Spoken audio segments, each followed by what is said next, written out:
आइए, स्वागत है आपका। धर्म पूज्य पिताजी को भारत का प्रणाम स्वीकार हो।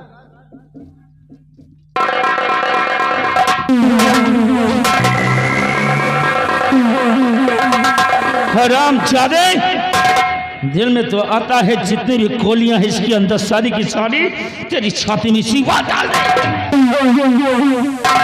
लेकिन तुझसे पूछना पहले जरूरी है। एक बात बता, अगर तुझे ऐसा ही करना था तो मेरे बाप जाकर के इतनी अच्छी अच्छी बातें करके उस लड़की को बचा ले गया और फिर अकेले में ले जाकर के उसकी इज्जत लूटना चाहता है। तुम बखत कहेगा, क्या बकवास करते हैं आप? जुबान को लगाम दीजिए। क्यों? आप क्या जानेंगे भाई बहन के प्यार को। भाई बहन का पवित्र रिश्ता होता है और बदनाम करते हैं आप इस रिश्ते को। आप तो डाकू है ना, आपके तो कोई बहन होगी नहीं, इसलिए क्या मालूम होगा भाई बहन के प्यार के बारे में। देखो, रत्ना मेरी बहन है, मैं उसका भाई हूं। अरे भले वो मेरी सगी बहन नहीं है तो क्या हुआ, लेकिन है वो मेरी बहन। और फिर कहा गया है कि धर्म का रिश्ता, फर्ज का रिश्ता सगे से कहीं ऊंचा होता है। तभी आपको गलतफहमी हो रही है। जाइए, आप यहाँ से जाइए। वाह वाह, क्या सबूत है तुम्हारे पास सबूत कि मैंने अपनी बहन रत्ना के साथ ऐसा गंदा कर्म करना चाहा है? खूब अच्छा निभाया भाई बहन का रिश्ता, तुमने बहुत खूब निभाया है। देख, ये है सबूत। उसी रत्ना तेरी बहन ने अपनी हिफाजत की गुहार मुझसे मांगी है। ये पत्र मुझे बाद भेज कर, आज भी तेरा कोई बहाना नहीं चलेगा।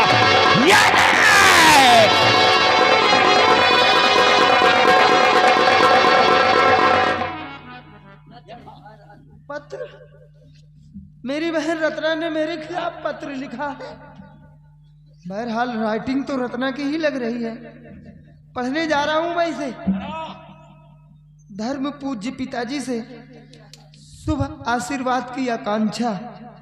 आपने मुझे अपनी धर्म की बेटी बनाया और भारत को आपने अपना धर्म का बेटा। वो भारत जो फर्ज के रिश्ते से हमें अपनी बहन मानता है, लेकिन आज वही भारत भाई बहन के पवित्र रिश्ते को तोड़कर मेरी असमत के साथ खिलवाड़ करना चाहता है। आप भारत को सख्त से सख्त सजा दें। आपकी धर्म की बेटी रत्ना। हे भगवान, ये सब क्या लिखा है इस पत्र में, जबकि मैंने ऐसा कोई कदम नहीं उठाया। फिर ये कागज का टुकड़ा और इस पर लिखे हुए झूठे शब्द।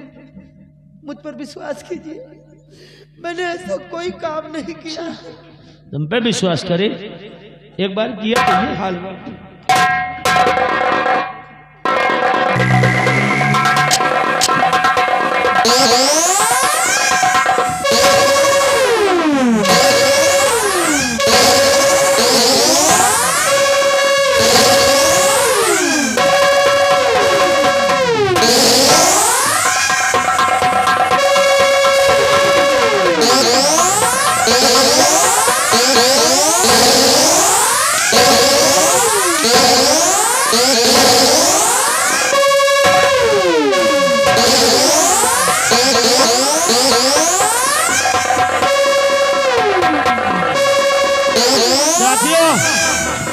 इसके लिए इतना सबक काफी था।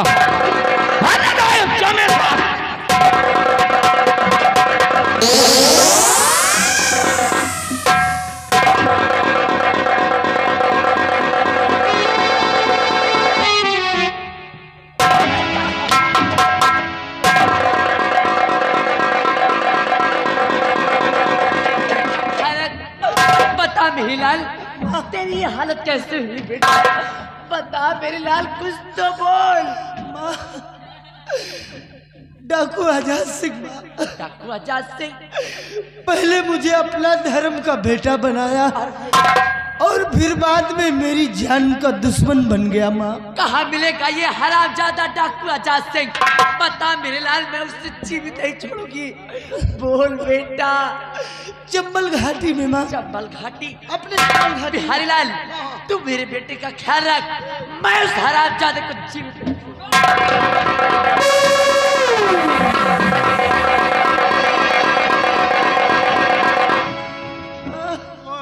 मेरी माँ डाकू आजाद सिंह को जिंदा नहीं छोड़ेगी। नहीं छोड़ेगी भैया, शरीर तुहार और लटकत जा रही, तबीयत गड़बड़ हो रही, बहुत दर्द हो रहा, बहुत दर्द हो रहा, बहुत मारा है। भैया शरीर थमो थमो, और नहीं उड़क जा रहे हो, टाइट हो और टाइट हो। हाँ अब हवा खुली। अरे कमबख्त भैया गैस बनी है क्या, हवा खुलेगी? या दर्द हो रहा ना। मेरी माँ आजाद सिंह को जिंदा नहीं छोड़ेगी। हाँ भैया, लेकिन बोटी बोटी काटेगी। लेकिन आजाद सिंह भैया वहाँ अकेला नहीं होगा, मैं गिरोह सहित सबके हाथों में हथियार होंगे। हाँ भैया, माँ का अकेले जाना ठीक नहीं है। तू ठीक कह रहा है यार। हाँ भैया, डाकू आजाद सिंह वहाँ अकेला नहीं होगा। अकेला नहीं होगा। और माँ मेरी अकेले गई है। अकेले गई है। माँ का अकेले जाना बिल्कुल ठीक नहीं। बिल्कुल नहीं ठीक। चल हम भी चलते, चल। हाँ चल।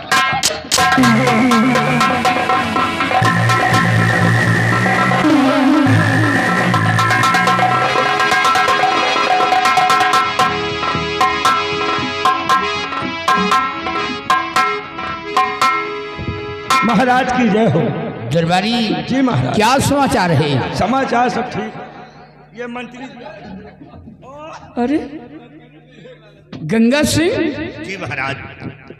ये सब क्या हालत बना रखा है? अब क्या करें महाराज, बुढ़े हो गए हो, कथरी गुदरी में जिंदगी बीती तो होगी।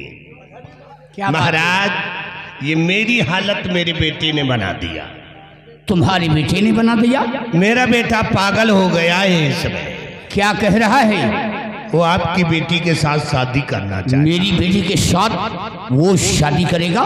जी महाराज, उसने कहा कि मेरे हक में फैसला नहीं हुआ तो तुम्हारा शुक्र नहीं है, तो इसलिए मुझे बहुत डर लग रहा है। वो जैसे भी आए उसको गिरफ्तार करवा के जेल की सलाखों में डाल दीजिए। घबराइए नहीं गंगा सिंह। जी महाराज। आने दो शक्ति सिंह को।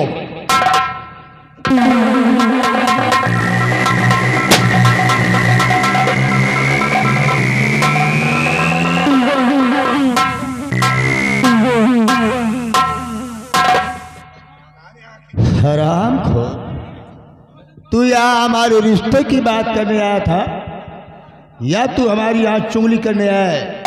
अच्छा तो इसीलिए तू आंखें घूर रहा है। तेरी रिश्ते की नहीं, तेरी शादी नहीं, बल्कि अब होगी बर्बादी। बर्बादी?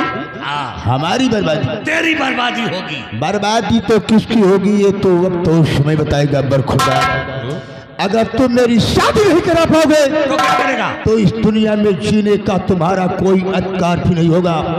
शादी नहीं करा पाओगे तो नजारा अपनी आंखों से देखो।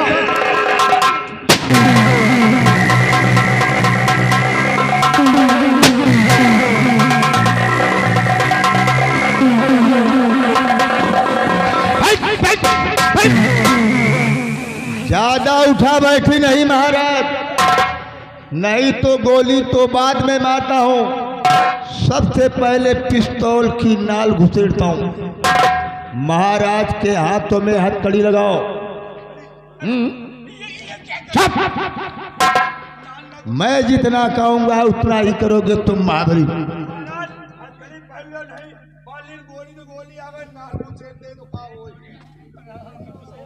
महाराज तुम तो जानते हो कि तुम्हारी बेटी के ऊपर मेरा दिल आ गया है। शादी करना चाहता हूं। सोचने और समझने का तुम्हें 2 दिन का टाइम दूंगा। 2 दिन के अंदर सोच समझ कर फैसला अगर मेरे हक में नहीं हुआ तो अंजाम बहुत भयानक होगा महाराज। क्योंकि मैंने अपनी जिंदगी में एक ही बात सीखी है कि अपना काम बचा तो भाड़ मजाए।